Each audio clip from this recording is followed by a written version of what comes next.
مرد سنی ہو اور عورت شیعہ ہو، انہوں نے لکھا ہے ان کا نکاح ہوا تو اس کا کیا حکم ہوگا؟ یاد رکھیں کہ فقط کوئی اپنے آپ کو شیعہ کہے یا کوئی اور فرقے سے تعلق ہو تو ہم فوراً اس کو کافر نہیں کہہ سکتے۔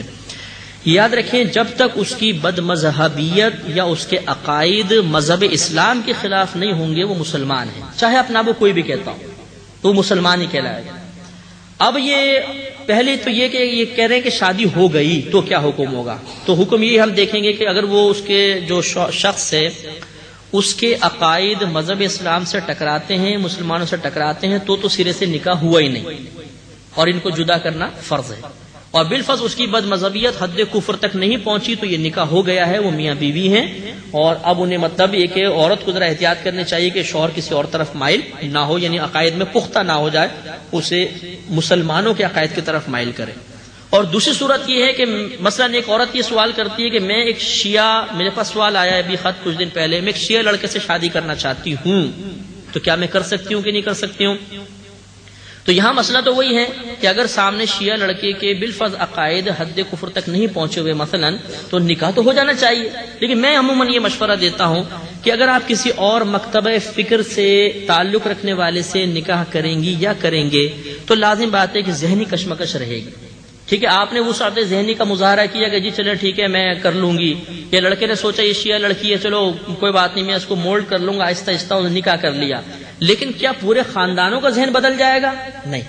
آگے کیا ہوگا کہ لڑکے والے اپنی طرف کھینچیں گے، لڑکی والے اپنے عقائد کی طرف، پھر جب بچے پیدا ہوں گے تو بچوں کی زندگی تو اتنی برباد ہوتی ہے کہ ننیال والے کہتے ہیں ہمارے عقیدے میں آ جائے اور ددیال والے چاہتے ہیں کہ ہمارے عقیدے کے مطابق ہو جائے، تو بچہ فٹ بال بن جاتا ہے، اور اس سے خود مطلب یہ کہ خود جو شخص ہے وہ انتہائی اضطراب کا شکار ہو جاتا ہے۔ اور آپ نے کبھی اگر میرے میڈیا پہ بیان سنو گے تو میں حتی الامکان بہت نیوٹرل رہ کر بیان کرتا ہوں، میں کسی پر اٹیک نہیں کرتا ہوں اور بہت ہی نیوٹرل رہ کر میں بیان کرنے کی کوشش کرتا ہوں۔ وجہ یہی ہے کہ ان باتوں کی وجہ سے بہت سے لوگ دین سے دور ہو گئے۔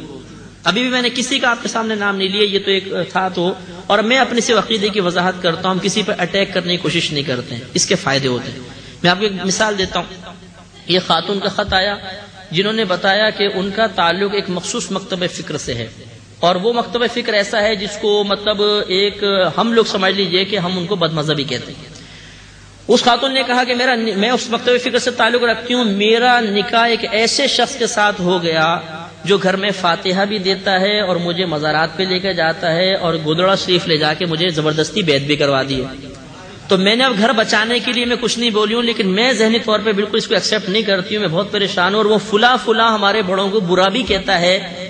مخصوص ان شخصوں کے نام نہیں لے جن پہ کفر کا فتویٰ ہے۔ بہرحال تو اب آپ مجھے بتائیں میں کیا کروں، جو آپ کہیں گے میں ویسا کروں گی۔ تو اب یہ مجھے اس کی فائدت محسوس ہوئی کہ واقعی نیوٹرل رہنے میں کتنا فائدہ ہے، اپنے آپ کو نیوٹرل شو کرنے میں نیوٹرل نہیں ہوں، میں الحمدللہ بہت راسخ ہوں مسلمانوں کے عقائد کے اعتبار سے، لیکن اپنے آپ کو نیوٹرل رکھنے میں کہ ہم کسی پر اٹیک نہ کریں، کسی کو ہم برا بھلا نہ کہیں، کفر کے فتوے خامخواہ نہ جھاڑیں۔